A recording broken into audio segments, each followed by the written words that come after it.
Hello, all, and welcome to the Fantasy and Sci-Fi Fanatics podcast. I'm your host, Daniel Coolbaugh. Today, I have me a very special guest, Patrice Fitzgerald. Patrice, how are you doing today? I'm great, thank you. Yeah, anytime I can find somebody on Twitter and I can get them on, I feel pretty accomplished. Like I said, that one's been kind of hard lately, so I was so happy that I was able to reach back out to Patrice because actually I was looking back through the messages and things, and I was like, oh yeah, I forgot. I just instantly fell in love with your book covers. I really enjoyed the blurbs and the reviews and everything. I went to your website again and checked it out, and I was like, I really think she'd be really good because I was looking for more sci-fi authors to help even out with fantasy and stuff. It seems like everybody's been a fantasy author has gotten back to me. Sci-fi was a little harder, so I'm so glad that we could reconnect and get you on today. So really excited. I'm thrilled that you found me. And of course, with the interesting goings at Twitter these days, one doesn't know, but we I know. connected, so good. Well, that's what one thing was. I was like, oh, I should probably. That was at the time too with the merger. I was like, I should probably try and get a hold of some of these authors where they at least have my email, in case something happens. So yeah, I was really glad that we could do that, and I'm glad that things are starting to kind of settle there because I've gotten a lot of authors through Twitter in the past, and they've always been really great interviews, and it's been nice to have some different relationships versus some of the ones that I find on Instagram and Facebook, but. Twitter's always been my go-to, so I was happy that we could, Well, get. Twitter is maybe for the talkers, for the people who really want I to agree. interact. And Yeah. Instagram, I don't know, more visual, right? Yeah, no, I never considered that, but that's actually a really good point. Yeah, that's awesome. Well, we'll start with my favorite question there, Patrice. It was actually given to me by a guest a long time ago. Has your writing journey been like up until this point? Well, gosh, it's been a long journey. Like most writers, I was a big reader as a kid, and I didn't discover science fiction right away because my dad was a NASA engineer, Oh, wow. and I thought that science was for boys. And it wasn't until I stumbled, and I was a big library user back in the day. I would go home with the maximum books, which I think was 8 or 10 or something, and the librarian would tell me, "Oh, you're not going to be able to read those," and I'm like, "Oh yeah, I am," and I'd come back 2 weeks later and I'd read them all. So, That's awesome. I I think the first sci-fi book that I found, I didn't realize it was science fiction because they would actually put little stickers on the end of it. Maybe I'm dating myself here, that had, I guess for a detective, it would be like um, a magnifying glass or something, or the guy in the funny hat. And for science fiction, they'd put rockets. But as I said, I didn't really look for those because I thought for boys. And then there was one that didn't have the sticker on it. I think it was The Door into Summer, which Mm, was Robert Heinlein.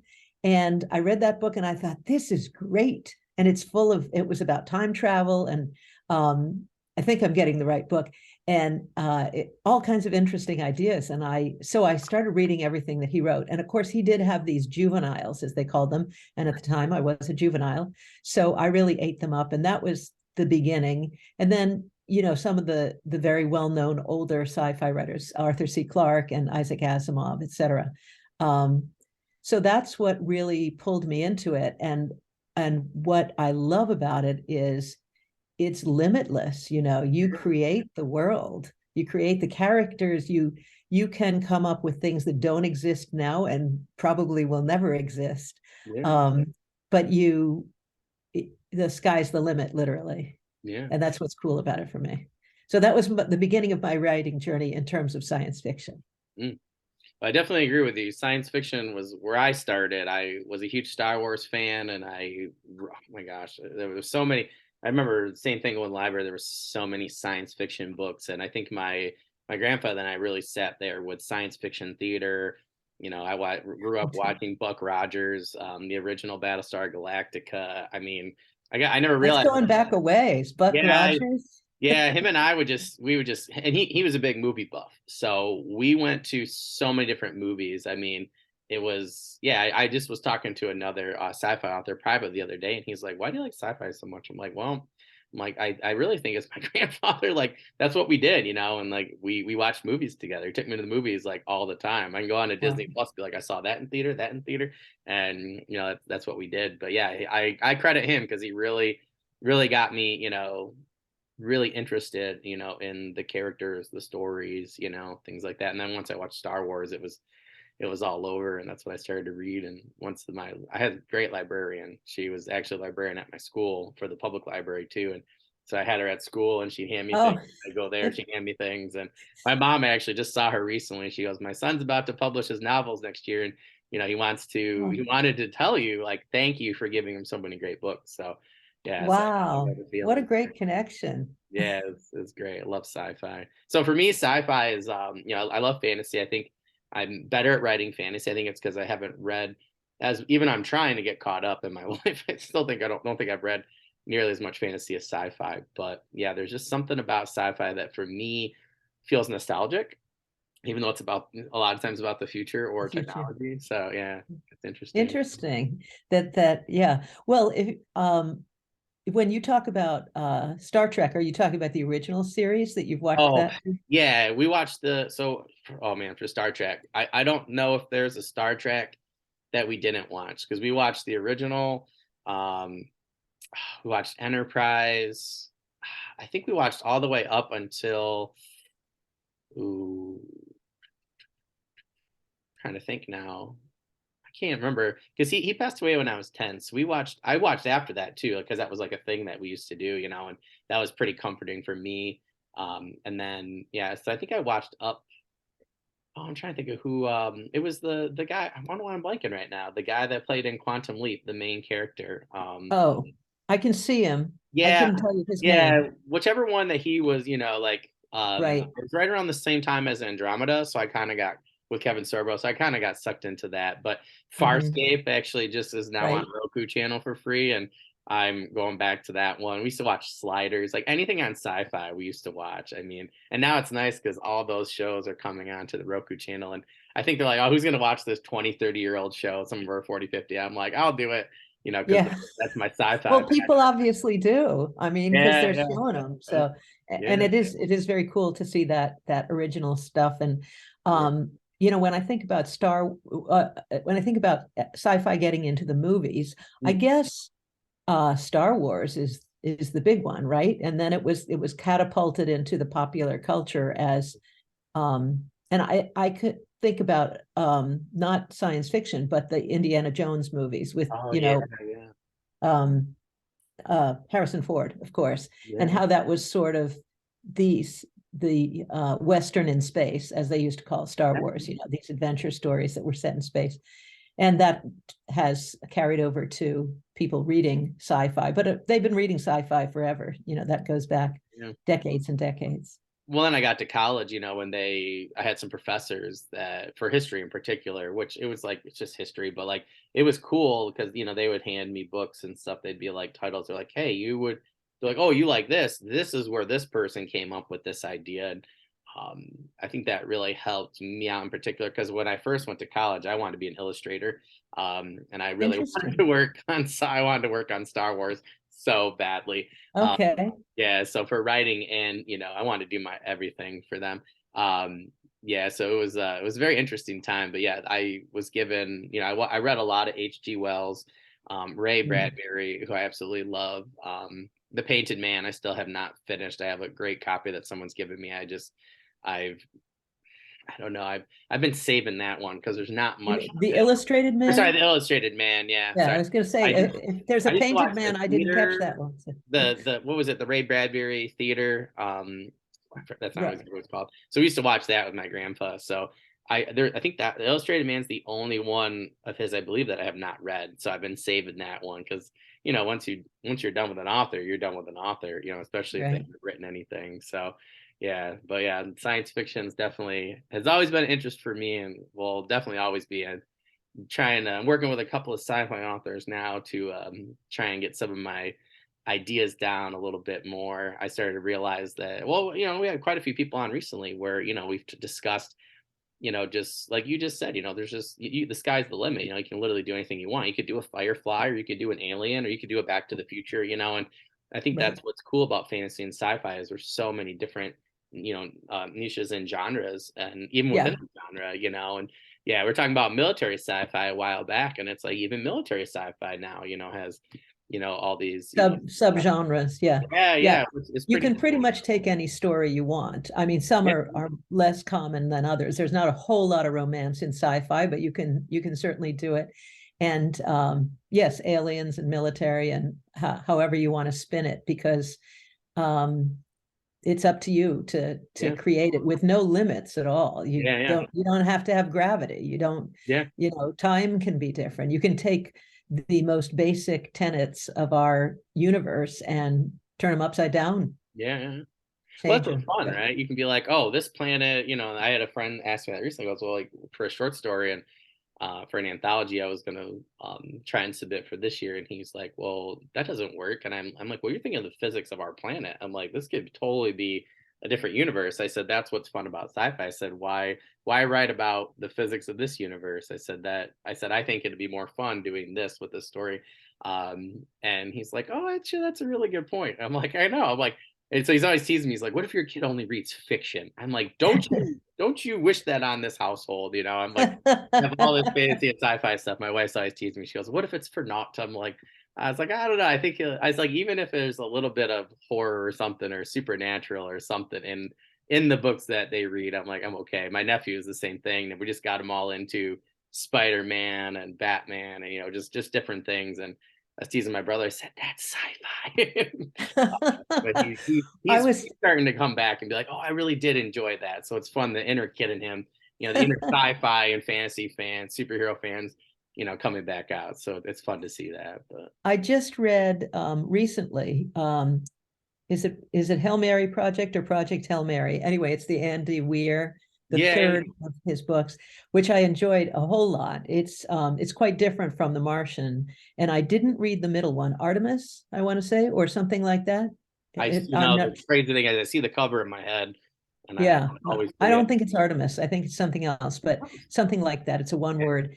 Anyway, the what his protagonist gets in the position that he's in, I won't give anything away, because he wrote a paper about life forms not needing to be, was it carbon based or needing oxygen? No, I think it was carbon based. And he was like the only one who said that. This is the character in the book. Hmm. And he gets to be involved in this project because he thought outside the box, and he was the only one that believed in that.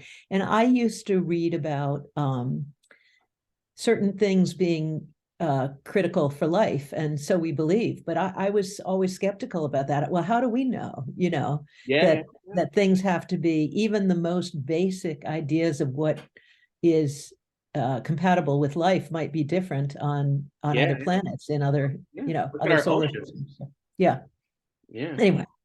No, I totally agree with you. Well, that's like, going into question two, for sci-fi in particular, for what makes the genre great, or, why people pick it. I think that, I just find it so fascinating that, people are like, oh, there can't be life on other planets. And I'm like, they're like, oh, life can't be sustained. I'm like, have you seen the Mariana Trench? I'm like, it really Right. to me seems like, and I was surprised when I started to, research more for one of my novels and one of my universes for sci-fi. And I was like, well, I think it'd be cool to branch out within our own solar system and then, discover life, and I think Titan's moons, it's just, I get really caught up in the research because I think space is just absolutely like, if I could pick anything, I'd be Han Solo, literally just like traveling the universe and flying Right. around, and like if I could, Genie would come right now, I'd be like, take my family with me, and I do the Lost in Space thing for sure. Probably wouldn't go Yeah, well. don't leave the family behind. Yeah. Exactly. No, they have to come with me. But I think it's so interesting,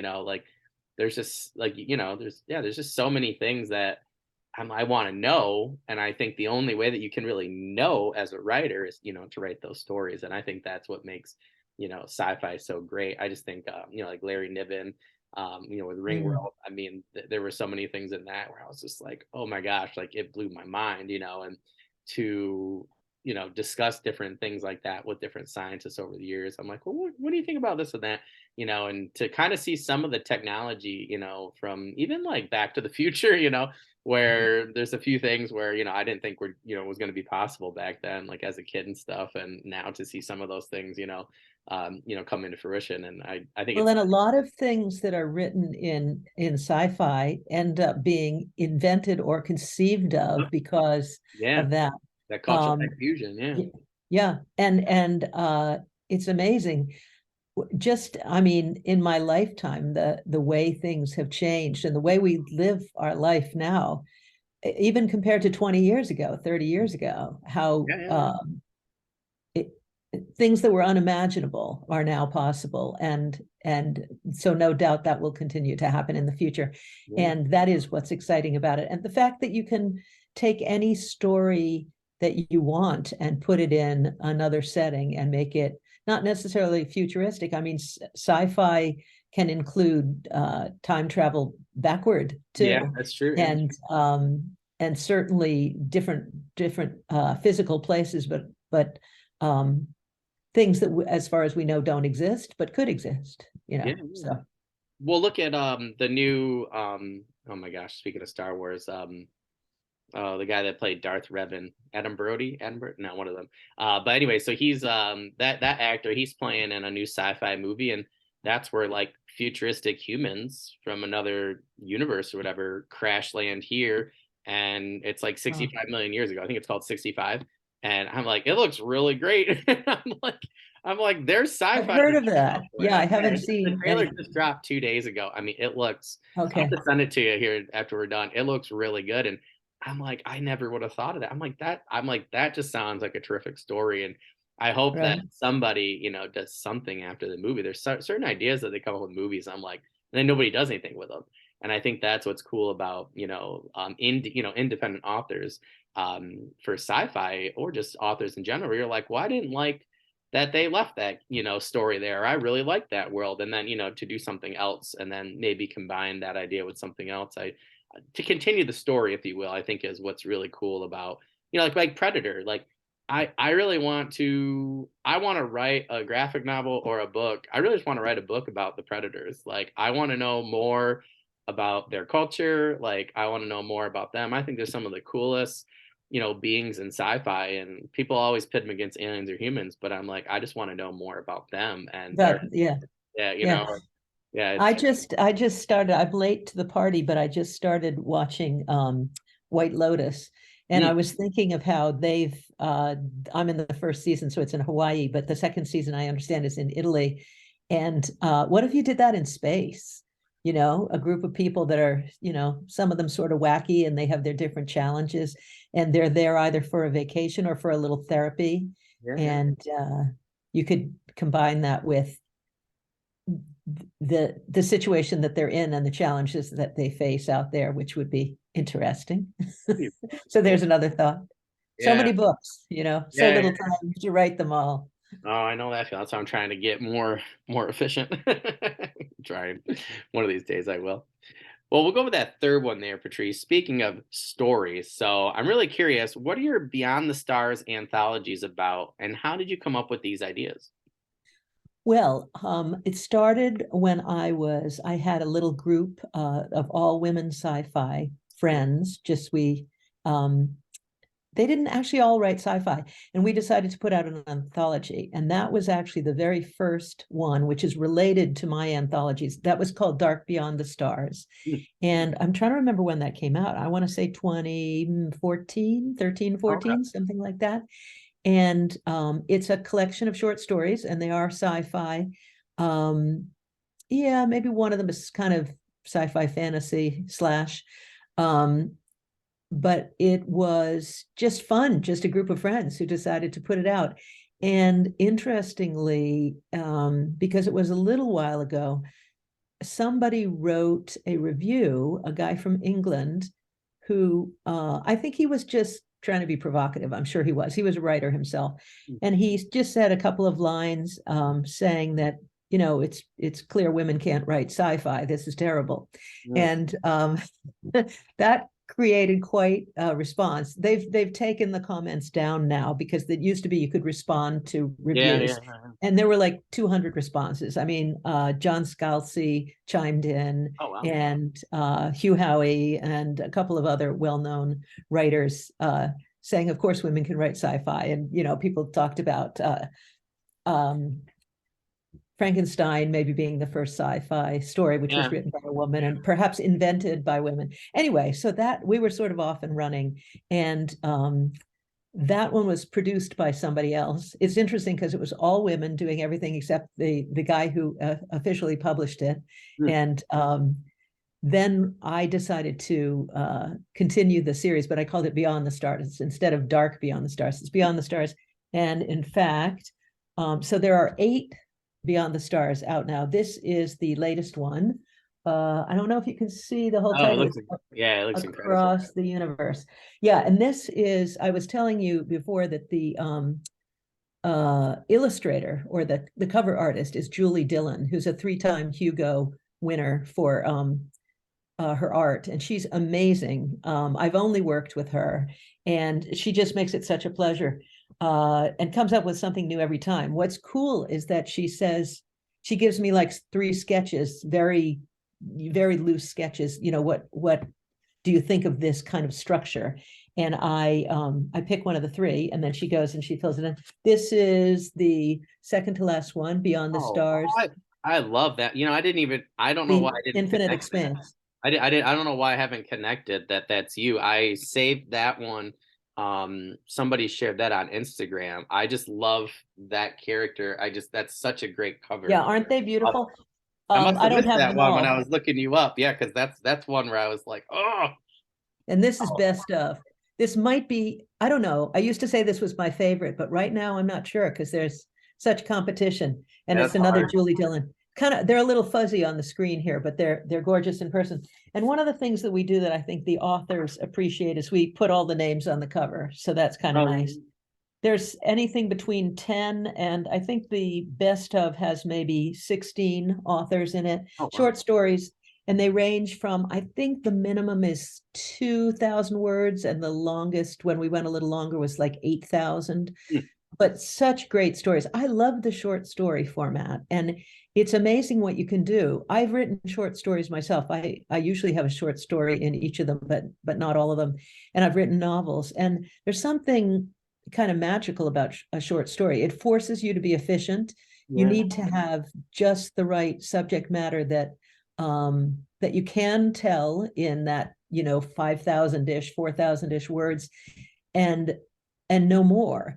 You can't get super deeply into a character. It's often, I would say, more the plot than the characterization, although it can certainly, it's good to have deep characters too, because it's got to be concise and so effective. I just love short stories, even not science fiction. I've been enjoying them. I was just thinking the other day about 4 or 5 collections of short stories, literary short stories that I've read that have really stuck with me, because they can be so powerful when they're well written. So that's what Beyond the Stars is. And we did not do one in 2022.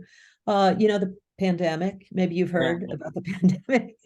Things were a little strange. Although I did manage to publish one while I was traveling in 2017. I sold my house, and we took a trip around the world, and we were gone for 7 months, 8 months, something like that. And it was phenomenal. Talk about traveling to foreign places. But I managed to publish one of the anthologies because it was kind of all set up to go. And I usually have them come out on my birthday, which is in August. I'm but sorry. I didn't do When's one your in birthday? 2020.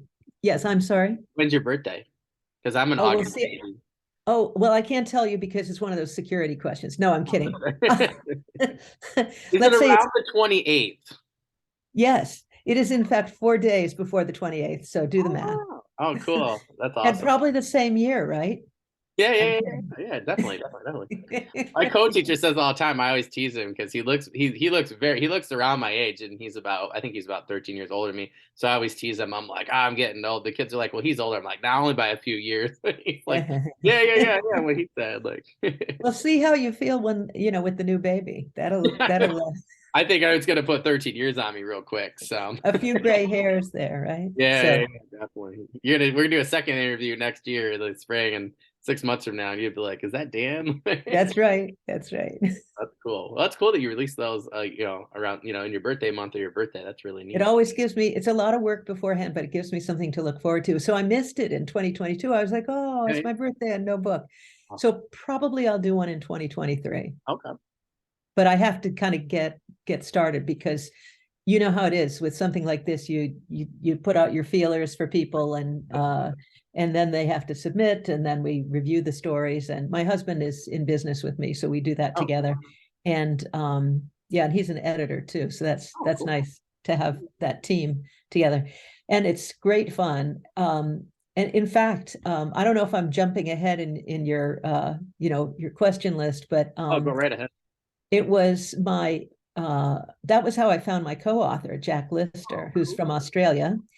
And he submitted a short story to Beyond the Stars. I think it was, yeah, it was two of them ago. So it was Infinite Expanse. Is that true? Yes, Jack Lister. And he had in it a character, and it was set in the universe that we eventually decided to write in. Oh, that's cool. Um, and he's somebody who had studied writing, but presently works as a programmer, IT programmer, um, and just was bubbling with ideas. And he did all kinds of like writing in his spare time, but a lot of fragments and not necessarily anything cohesive. So he sent me this short story, and I get a lot of submissions, and many of them are wonderful. But this one was really standout. I just loved it, and I wrote back to him when I got to reading it because it was kind of a big pile of submissions, Yeah, yeah. and I said it's great, but the ending was a little bit not on the nose. It kind of didn't have fulfill the promise in the way it could have. So I said, well, do you think you could make it a little more positive rather than we have this big success and then the main character says, oh, well, I can't do anything about it. And I'm like, no, you can't do that. So I wrote to him, and would you consider, and I never do this, I might have some editorial suggestions after I accept, Mm. and frequently I don't have any suggestions except a few word changes, but I said, would you consider changing the ending? So he got that. He's like a writing machine. And he wrote back to me within, I don't know, 4 hours or something with a new ending. And I got around to reading it like a day later, and I was like, oh, that's fantastic. That's wonderful. And in the meantime, he sent a third version. And I'm like, stop. I like the second one. The third one's a little better, but let's not. And so I said, you're in. It's just a matter of deciding which version to use. And he was so good that after I published the latest anthology, or the penultimate anthology, I said, would you consider ghostwriting for me? Mm. And he's very humble, and he's never written anything for publication. So he said, oh, sure, that would be great, wonderful. But, do you think you could kind of mention my name in the acknowledgments? And I'm like, oh, what the heck? That's silly. Of course, let's just co-write, because if I'm going to mention you, it's like Yeah, the yeah. jig is up, right? Yeah, I'm yeah. letting Critical people step. know Yeah. that I didn't really write it. So we agreed to co-author, and I have never met him. Oh, it's Uh, when I did that big trip, I was in Australia, but I didn't know him then, so I didn't go to see him. And it's a bit of an expense to fly to Australia and vice versa. So we worked out where we talk about the story in advance. We kind of work out a synopsis and what the plot is going to be. He does the early drafting. I do the tweaking and pulling it together and saying, oh, we should chop this out, or we should lengthen this, or this needs a little more explanation, or whatever. And it's been a really fruitful working relationship. So we now have three. In fact, I shall show you. See, I don't have a shelf behind me with my books, so I'm holding them up like the spokesmodel. And this is Captain Wu, awesome. Patrice Fitzgerald, and Jack Lister. I put my name first because my name was a little bit, and I think it's clever the way my wonderful, this is another illustrator, another Really cover. like that at the bottom. Yeah. Oh gosh, I have to let me find his name so I can give him credit. He's here in my acknowledgments, I'm sure. It is da, da, da, da, da. You'd think I would know how to. find You'd be surprised at how many people they're like, oh, why do I know this? Why do I know this? that. Well, the Ryan Schwartz, of course, and his website, I think, is the cover artist. I think. Anyway, Ryan Schwartz, just like it sounds, Schwarz, but no T. Oh, well. And he came up with the idea of the masking tape because the reason it's nameless is because Captain Wu, who is not very much for regulations, that's her on the cover there. She couldn't think of a name, so she wrote in the blank nameless. That's So awesome. they named it Starship Nameless. Anyway, so we now have, here's the second one. These are the hardcovers, which I did just for fun because Well, they're that's so awesome. cool to have a real hardcover. Smuggler's Crew is the second one. So Captain Wu, Smuggler's Crew, and the third one is, I thought of rhyming all of three of them, but that seems silly. The third one is The Path, New Path. You think I would remember, I wrote the books. So that's a trilogy, and we actually have a second trilogy based around a sidekick already written. Oh, And we just have to kind of get it all together, get it edited, get it the covers made and all of that. And that one, well, can I tell you what the books are about? oh, please, please. Okay. Um, it as you can imagine, Captain Wu is a smuggler, and she and her, it's kind of Firefly-esque, Oh, that's the closest thing sold, I, sold. yeah, a ragtag band of smugglers with various skills and quirky personalities are trying to just survive, make a living as minor pirates, or they actually deliver things. So they get things and deliver them, but of course they run into trouble. And the very opening of Captain Wu is when they're trying to pick up this package, and it turns out to be, well, you won't know. You still don't know what it is, but by the end of the trilogy, you know what it is. And these aliens that are like squid shaped, Oh, cool. um, but they don't know that because they're in space suits and yeah. So you have to read the books to find out. But anyway, she's wild. She's in her 60s and she does a lot of martial arts. She likes to fight. That's how she takes out her frustrations. And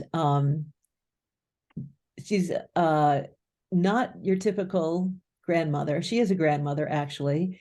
And there's a lot of pew pew, there's a lot of action, there's a lot of fun stuff, there's time travel, um, light journeys through, the light tunnels, the gates, Oh, and cool. it's hard to describe, but it's a fun story. It's the whole thing is fun, and he's such a natural writer. So much energy and imagination. It's been a thrill to work with Jack. That's awesome. Yeah. But say, I think you had me at smuggler and then martial arts grandma. I'm like, all right, sold. Yeah, I mean, it's would be the kind of thing that would be wonderful for film treatment because Yeah, it's yeah, got lots of personality, lots of action, and yeah. some heart too. Any listeners out there? Yeah, yeah. Well, that sounds amazing. I like that though, because there's so many. Oh, we were just talking about this a while back, a couple months ago. I feel like there's just, that 17-year-old farm boy thing, worked for a while, but now it's like, all right, we need to mix this up. So I've definitely myself, because I'm not 17 or 18 anymore, or even close Oh to that. no. Yeah, I'm enjoying reading books that, are at, my time of life. And I have this one story where I had like this Japanese like samurai. It's kind of like where Clive Owen, I think it was like Shoot 'em Up, where he gets the baby. I was like, well, that'd be cool in like a samurai setting, like a feudal Japan. Get like an assassin, and then he has the kid, and and I once we, I knew that my wife was pregnant. My writing kind of took a little bit of a turn, and I connect more with my characters that are having children or have had children, or things like that, and having different characters at different stages of their lives, writing and reading to me now interest me a lot more than it did when I was younger. When I was younger, I wanted, young adult or whatever, or maybe people a little bit older than me. But now it's like, especially as a writer, I find it so much more interesting to find stories of characters, of different ages, because I'm wondering what they went through or what they're going through. How are they dealing with that? How do you deal when you're 16? You're not, your grandma and you're in space. You're Right. 30 anymore. If Like, how do you solve those problems? Like, what kind of problems you have? Like, I don't know. To me, it's a lot more interesting now. And then, especially as a writer, I'm like, oh, it just, I think it makes more interesting stories than if everybody is like 22 to 25 or something like that. It got really boring for a while there for me. So I'm glad that a lot of different authors, have decided to write characters at different ages, because I think it really adds to, and different stages of life. I think it's a really, important part. Like seeing Han Solo as a dad versus seeing Han Solo when he was younger, like that was really compelling for me, and I thought that was very interesting. So that really got me interested in reading more characters his age, particularly in the films. So I think that's Yeah, something. in these stories, the relationship between Wu and eventually her daughter and her granddaughter is really deep in the heart of the story. It's not just about the adventures and the making a living, although it is that, and the fighting the aliens and the finding out what's going on. And this nameless universe is huge. We've only begun to scratch the surface in terms of all the things that are going on in there and will go on in there. But it has that. It's when I think of really great stories and when I think of really great films, I think of this is well, it has many problems now, but Gone with the Wind as a story is um, a a romance and a microcosm of what's going on in people's lives, but it's set against a huge backdrop of a war. I mean, there are lots of things. I mean, Titanic is another thing. There's something that really happened in history that's larger than life, and then there's the story of the individuals. And the best kinds of books, I think, sort of have that grand backdrop and also personal stories of characters that you follow. And that's what we're trying to do here. And we've really just started with the first two trilogies, but there's a whole lot more to explore. So and as I said, Jack is speedy with the writing. He's just recently sent me 3 more short stories, and I'm thinking, okay, so maybe we'll do a collection of short stories. They're not that short either, 10,000 words or so. Novellas basically. So it's very exciting, and you and I haven't even scratched the surface about the freedom of self-publishing, which is really only about a decade old. Yeah. Maybe 2010 or so was when it got started. I had friends, because I was writing and submitting traditionally and almost got published traditionally with a book. It wasn't sci-fi, but this was quite a while ago. People would say, oh, have you thought of publishing it yourself? And I sort of believed the line that was, oh no, well, real publishers won't touch you if you do that. And I wish I had jumped in earlier. I published self-published my first book in 2011 on indie published, as I say, on Independence Day in 2011. And that was actually a political thriller. And I love that book. I haven't gone back to that genre at all, but it's called Running, and it's by Patrice Fitzgerald.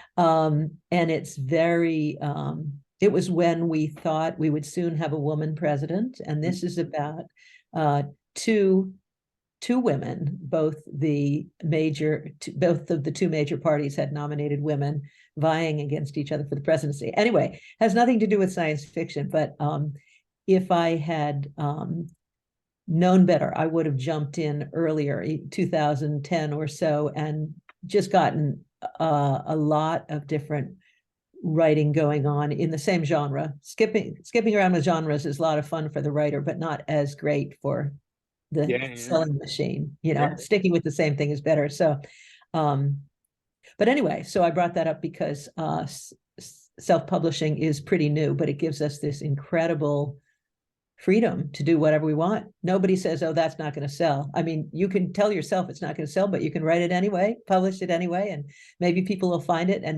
or maybe you just get grand satisfaction over having written it and putting your heart into it and creating something that's excellent for you. You Yeah. know, you wanted to have it out in the world. Yeah, yeah. Well, it's like recently, like before, I was like, oh, this is like a lifelong thing. I've been doing this since I was 14. I was like, I want to get this and that. And then recently, I'm like, well, I think it'd be really cool to, like, I teach, and I'm like, eventually, I'd like to reduce, like, I coach a lot and stuff. I'd like to reduce those things. And my main goal would be to, to have enough books and enough income where I could take the summer off and not have to teach summer school and, spend time with my son and my nephews and, travel and, do some fun things. I'd love to make enough too one of these days where I could hire my two buddies and, we just kind of do whatever, go to shows or seminars or something like that. But for me lately, I'm like, oh, I just think it'd be so cool for my kid to grow up and be like, oh, what's your dad do? My dad's an author, like to me, like Right. that just sounds really cool. And my dad actually wrote poetry back in the day. And I think if indie publishing was more of a thing, I think, he would have done really well. I'm actually trying to, he doesn't watch anymore because there's too many of his interviews, so it's nice. But You as can talk part of about it now. well, as part of his Father's Day thing, I am trying to send some of his. I'm trying to type up his poetry, and I'd love to self-publish his poetry myself. Just so he could have that, have done that. He published a couple years and years ago, but I think it'd be cool to put them all into a book. So for Father's Day, that's one of the things that I'll be doing. So I think I found a couple of pretty cool covers, I think, just on like a couple pre-made ones and stuff. But I thought it'd be That's interesting to do that. wonderful. So yeah, Wow. What a yeah, so nice that's gift. cool. I Yeah. know, right? So Well, I hope he likes it. So I think it'd be pretty cool. So, and you never know, like he might sell some, like I'm putting everything, into particular account form and stuff, and I'll just like manage it myself or whatever. But yeah, so I'll be, covering the cost of that and stuff, for some editing and stuff like that. But yeah, I thought it'd be, and figure out the spacing and stuff. I'm got a couple people that are helping me out with Vellum and a couple of things, but I thought it'd be a really cool thing, I was going to say, I told you I have a publishing company too, Yeah, yeah, yeah, and yeah, we've yeah. done a couple of poetry books, Oh, just cool. two, I think, maybe three. Oh, The cool. the layout with poetry can be the challenge, but if you have any questions, let me know. No, So, I appreciate it. Yeah, I'm hoping that I definitely want to get that out there. I think it'd be a really cool Father's Day gift for him, and I think it'd be cool for well, my you've son. got time, right? You've got little bit of time for that. Well, my mom and I, we have scanned them, so now I have. That's actually why I've like reduced some things that I'm doing and stuff because that's like one of the things I really want to do. I think it'd be really cool. So yeah, I'll be once the baby is like sleeping or not sleeping, I'll just be typing. So I figure I get through three or four. I think there's about 100. So he did quite a Oh, few. well. Yeah, so I'll be just typing because he did it all on typewriter back in the day, one of my grandma's typewriters that I actually used to write some of my first stories Oh, back. wow. Yeah, so it's just pretty cool. So yeah, so it's neat. But yeah, self-publishing, like you said, gives you the ability to do stuff like that, and I have like people always ask me, they're like, well, what are you working on? I'm like, well, I have a couple side projects. I have one, it's like a I can't say because it's a complete surprise, but I have one that's really cool that is like a mash of genres, and I don't think a traditional publisher would want it. I think that it's going to do really well, and I think somebody would want it eventually. I think it'll sell really well. It's like my secret project. I have a historical urban fantasy with where the Ninth Legion go. Well, zombies were in the UK, and they go at Wow. it, and my crew ends up being like a I got a couple of people that end up becoming like a monster hunting crew in ancient times, and it's nice where you can literally do anything you want, and Cool. as long as you can find a spot for it to go and do it well, I feel like indie publishing, like my own fantasy series I've been working on for a long time. I just like, I'm excited to self-publish those. I miss the Forgotten Realms and Dragonlance books, so I'd like to fill that niche a little bit. But yeah, indie publishing, I think you can literally do anything you want, and with short stories, you can do whatever length. My prequel novellas, I can pretty much do whatever. I'm trying to do three of them, and then we're going to put them into my own anthology. Hmm. That way, I got like four products instead of three before the first official novel comes out. But it's nice to be able to, to have that ability to do that for marketing purposes and, to save on costs and things. I just think that, it's just nice, I think, to have control, a little bit more control. Sure. A little Yeah, bit more. that's a big plus. So you're a teacher in real life. Yep, yep. What do you teach? I teach history. Yep, social studies. Okay. a lot That's of it pops up in what I do, what I write. great fodder for a writer. Yeah, Absolutely. yeah, Yeah. like, my friend, he's always like, "Oh, a lot of cultures and things," and it was nice when we moved out west, we got I've met a lot of people over the years as a teacher, and, a lot of people from a lot of different places, and we've gone, quite a few places, in the United States. I love to travel abroad. We missed going to Portugal and Spain, unfortunately, with the pandemic, and supposed to go to Japan a few years ago, and that didn't pan out right before the pandemic, which I guess luckily I had the money to go through the pandemic with instead of going to Japan. But yeah, it's always fun to to see those things. The kids are always asking me questions and stuff. I'm like, well, it's like this, and different like different governments, that I write about and stuff, or Mhm. different historical events, and add a little bit of fantasy or sci-fi to it, and I think that I was always teasing my mom. I'm like, I'm like, don't make a lot as a teacher, but never know as an author one of these days, like I think that history, it's given me a interesting perspective, I think a lot of times. And it's interesting to see what people have and have done in history well and have not. And I think it's interesting to put those enduring issues and conflicts into a fantasy or sci-fi story. So be kind of interesting. People seem that I talk to about stuff seem interested. So I'm hoping that interest, carries over into sales and reads and stuff like that. But yeah. So you have you're getting things lined up to release several things in quick succession. Yep, Is that the yep, yep. plan? Yeah, I Smart. just the sci-fi for me has been I love sci-fi. It's been hard to quantify my ideas in different ways. I don't know why fantasy and urban fantasy is just a little bit easier for me to write. Hmm. Holding off. I have a couple of things that lined up.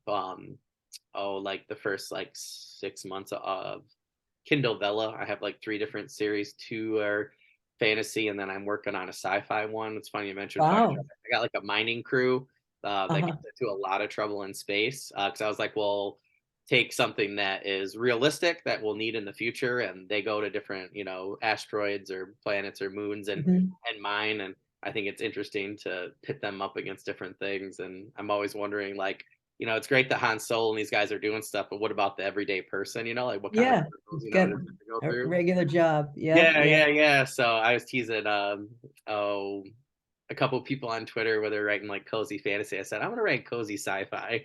And really I'm thinking like, well, I guess it's not cozy because you're gonna have like aliens, or they like there's a couple wars that and battles and things, they have to still do their job through and stuff. But because Well, the tell me, because this is news to me. I've written some cozy mysteries, and I've published. I have another author that I published who's written a lot of them, but I have not heard of cozy fantasy, and maybe you've just invented cozy sci-fi. So, I think so I what did. I defines it? definitely did that one. Well, cozy fantasy is like I guess I was explaining because I was listening. I'm totally blanking on Travis's last name. It's like the fourth interview. But he wrote Legends and Lattes, and it's interesting because it's still set in a fantasy setting, but there's really, it's more about the people in the book and not necessarily these bigger conflicts. And that gave me the idea where I'm like, oh my gosh, I'm like, well, that's like, Firefly in a nutshell. And I thought that's what made it so interesting was that the stories were about those people. Like, sure, the movie, I didn't like the movie as much as the Mhm. TV show because the movie was more about those bigger conflicts. And I liked it, but not as much as the show. And the show was like, I understand trying to just get by. I understand getting screwed over. I understand not being able to, have enough money to, you either have to pay rent or food or car insurance, and that's the same thing with a spaceship for them, and just barely Right. making it by. And and I understood all that. You got to deal with the man, the Yeah. empire there Yeah, we basically. definitely have that going on in the Starship Nameless, Captain Oh, that's Wu. cool. They're barely holding together the ship, Yeah, literally, and they don't have yeah. enough to pay anybody, but they're so loyal to their captain that they Yeah. stick around. So I consider that cozy sci-fi. Like interesting. that to me, like nobody's talked about that. They talk about it in fantasy, and it's a newer thing in indie fantasy, calling it cozy sci fantasy. And I've only heard that really like the last, like I'd say since I started the podcast, about 16 months.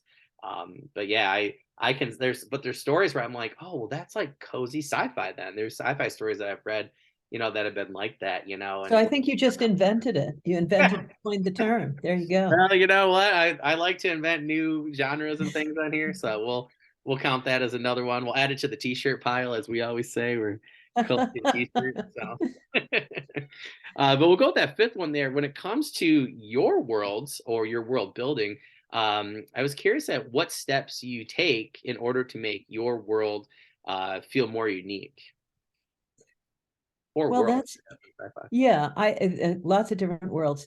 I would say that one of the things with the Starship Nameless, Captain Wu books is the variety of worlds. That's what's, when you're dealing with a lot of different planets, we have a frozen world, we have a desert world, we have a mechanical world, we have a place that shows up that's not a planet, but it's almost big enough to be a planet, that is basically a space station. And it's I don't know what's the closest. It's not really the Las Vegas, but maybe the seedy Las Vegas of space in this world. And it started out as a small space station, and it's been built on and built on and built on, and it rotates, in order to create artificial gravity, but it rotates at different speeds and gravity levels because of, where you are on the circumference. And it's sort of the free for all of the guy. Well, of course, the prototype would probably be the bar in Star Wars. Oh yeah, I'm not doing it very well, but you catch the tune.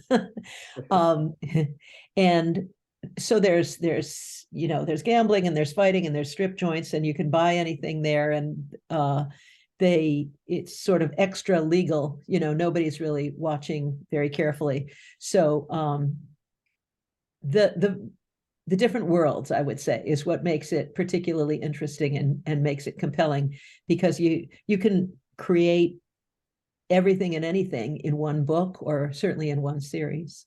no, it's fair. Speaking of worlds, out of all of your worlds that you guys have created or that you've created, what would be the one that you would want, or maybe even the one place on one of them that you would want to visit the most, and why? Well, the in the third book, well, it's referenced in the second book of that first trilogy, Starship Nameless, but in the third book, there's a place called Paradise. It sounds like a cliche. It's a place that was peopled by actually a not quite religious group, but more like a group with a philosophy of peacefulness. Talk about cozy, Yeah. They want to cultivate things. They're healthy. They want to be kind to each other. The characters are not there very long, so you just get a glimpse of this world, and you'll see more of it in future series that are interrelated. But I don't know that it would be. It might be a good vacation spot. It might be a little too serene and too idyllic to really want to spend a long time there. But who knows? Depending upon your personality, it could be perfect for you. But it's kind of like exactly that. It's the perfect place, and people are nice. You're not going to be shot at. Although when the main characters come into the picture, there sometimes is some shooting. They disturb the peace, literally, but not on purpose. So that's probably Paradise is the place that I would probably want to at least visit, if not live there. Sure. Oh, that's cool. Yeah. Well, when it comes to characters and creating exciting characters that your readers can relate to, what do you do to ensure that readers will be able to connect with them and either cheer them on or even boo them at times? I think it's a couple of different things. Obviously, personally, they have to be interesting, be competitive in the sense that they take on challenges, have some heart to them. The heart isn't always going to be good, happy, or friendly. It can sometimes be, brave, passionate, or even angry. But and along with that, they have so both internally and externally, they need to have a lot going on. So he or she, the character has to have some activity, certainly, but that's usually not a problem in sci-fi. You know, Yeah.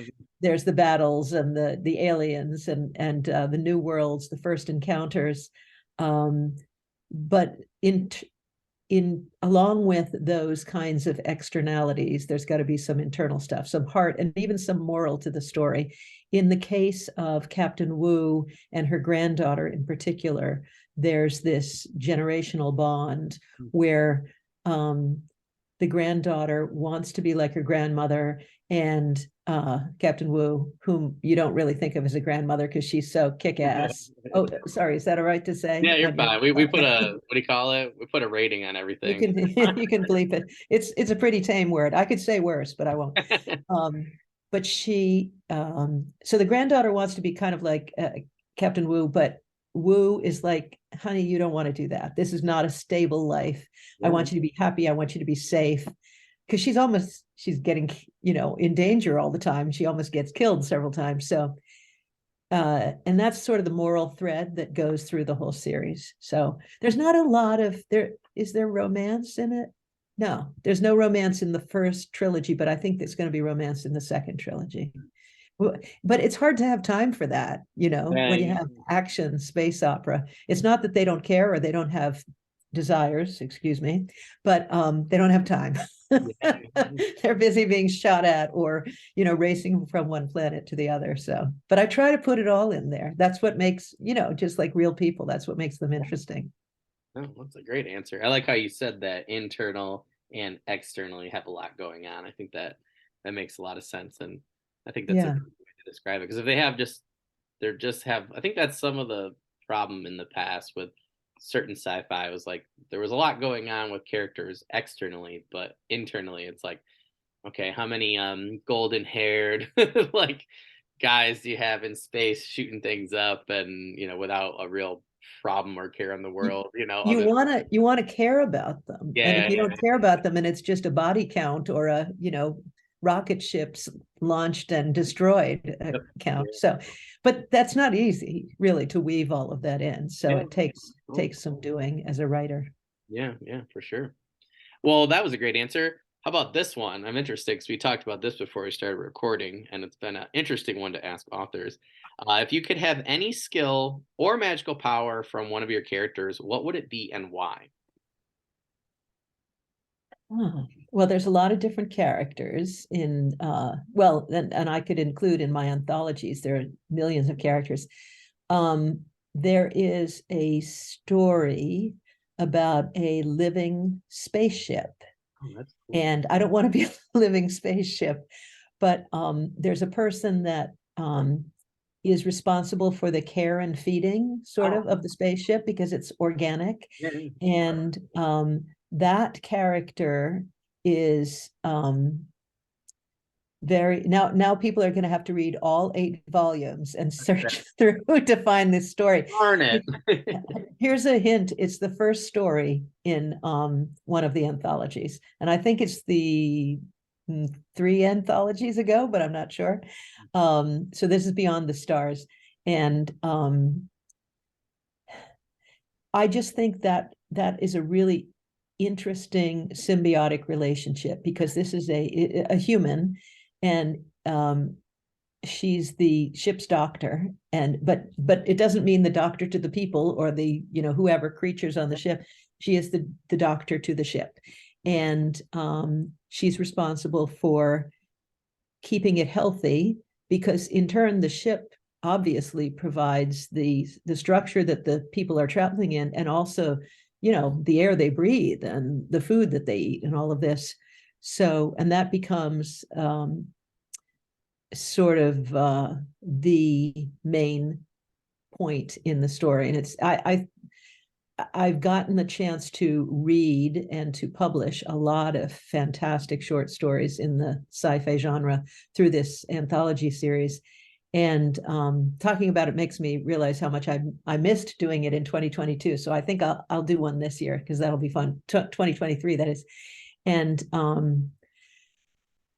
that's one of my favorite stories. There's a lot of tremendous favorite stories that I've published, but that's one of the very best. So I'm not even going to tell you the title, so you all have to go on a scavenger hunt. There. The hint is that it's the first story in one of the books. I think I'm telling the truth. If I'm lying, people are going to read every single story in all 8 Beyond the Stars series. So that was my plan all along. Yeah. Master of advertising. Well, that's awesome. You gave me some great ideas there too, actually, for a doctor that I have on one of my ships. So thank you for that. I will be discussing those details with you later because you just gave me some really good ideas there. So this is why I interview people, because they'll say one little thing, I'm like, oh, I've never thought of that. And then all of a sudden Yeah. it's like, bam, solves a major problem, or at least makes characters, more enjoyable. And speaking of internal external conflicts, I think a doctor on a ship having to service a crew that's not all human, and all different categories would be Right. interesting. So that's really cool. Well, that's awesome. That's a great answer. I'm so glad that I feel like I told you, I found that on Twitter. I'm so glad that a friend suggested that I use that. I've just gotten some great answers, so that would be really cool, I think, as well. That's awesome. Well, we'll go right there with that last one there, Patrice. Do you have any news, updates, promos, or current projects that you're working on that you can share with us? Well, I think I've probably talked about most of them. I'm going to do a 2023 Beyond the Stars space opera anthology. That's the whole title, space opera anthology. And the challenge is always coming up with a new subtitle. I have, oh gosh, I have the 3 over here. I have Across the Universe, and I have Infinite Expanse, and I have Best of. That actually has stories from the first 4. I've had a Galaxy's Edge, etc. But I have to come up with a new and a short title, a subtitle. So I'll be doing that. And I also have the next trilogy. It's the Rev trilogy. Rev is a character in the Starship Nameless universe, and she's very interesting. She's trans, which is just barely mentioned in the first trilogy, but it becomes clearer in the second one. And she's quite the quirky character. She uses a lot of drugs. She reads swashbuckling Victorian romances, lesbian romances, and she is an incredible pilot in the vein of Harrison Ford and people like that. She gets them out of all kinds of fixes, and she in this new trilogy has her own ship. And it's more of figuring out exactly what's going on with the nameless universe, which is a universe that has like many layers. There's individual, to talk about that internal and external, there are individual characters having their adventures. There's the Commonwealth, which is the benign, sort of. We think it's benign, but maybe not. All-powerful governing body for the galaxies. And then there's something else beyond that is really only hinted at in the first few. So anyway, I'm working on those with Jack Lister, my fabulous and incredibly speedy co-writer who's off in Australia. I don't think he sleeps. He does his IT coding during the day, mostly during the day. He used to do it at night sometimes too, but not so much anymore. And he writes at night. And one of these days, if I get a chance in between books, I have to go over to Australia and finally meet him. That'd be cool. So that's what's going on. Those 2 things will certainly keep me busy. And I also have a couple of pen names. They're not in the sci-fi genre. I write some cozy mysteries, and I write, which I'll also be going back to, and I write some Jane Austen centered, slightly sexy. Jane Austen was not so sexy, but slightly sexy stories, again under a pen name. And of course, I publish people. I publish others, and I package books for people who, for example, if you didn't know about self-publishing and you came to me and said, I want to publish a poetry book, I would put all that together. So my plate is full, and I'm a singer and an actor and a director and a former attorney, but I don't practice. I used to practice intellectual property law. So I always have, and I have a dog I have to walk, and life, and kids, grown kids. So yeah. Lots going on. No Yeah, problem with finding a way to fill my days. yeah. I say sounds like it there. That's awesome. Well, I definitely know that feeling, and we're soon will for more of it too. But yeah, well, that's awesome.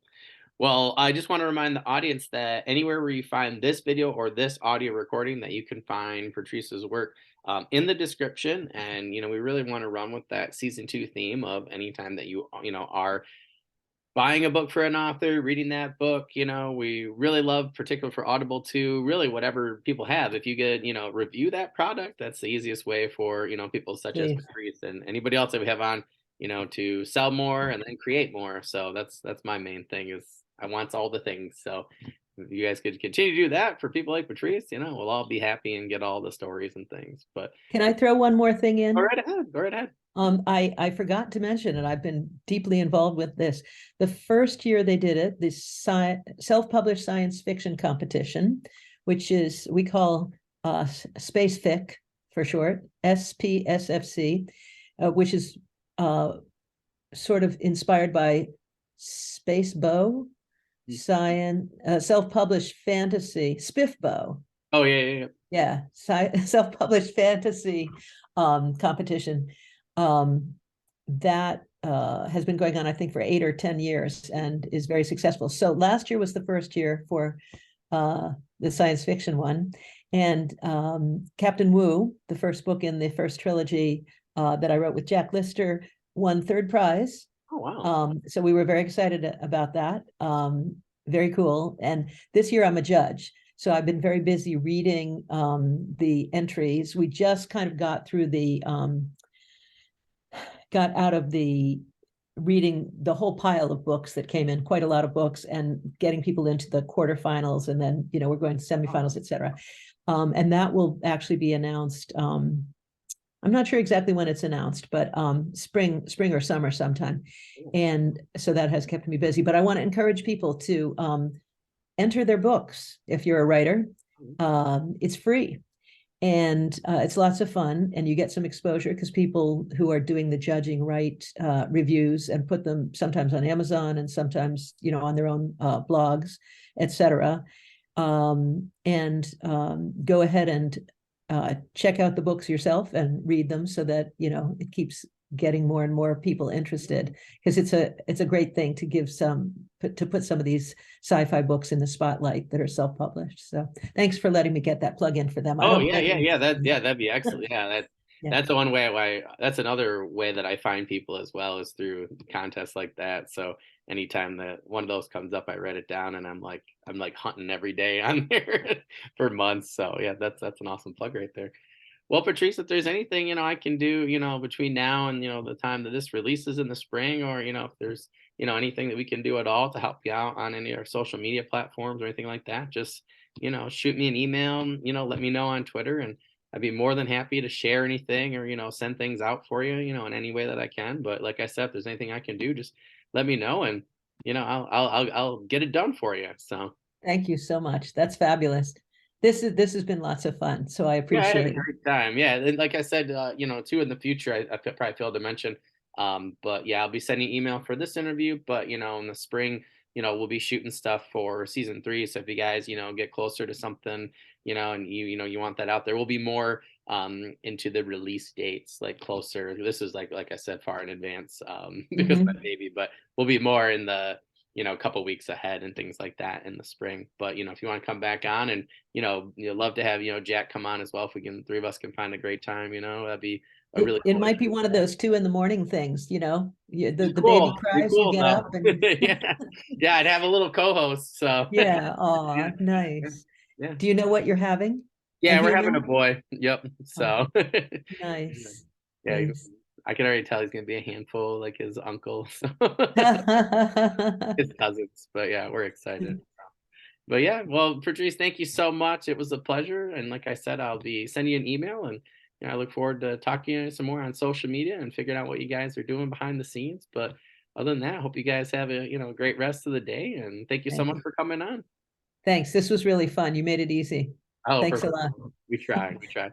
Well, I hope you have a good rest of the day. I will talk to you later, my friend. Okay, bye-bye. Bye.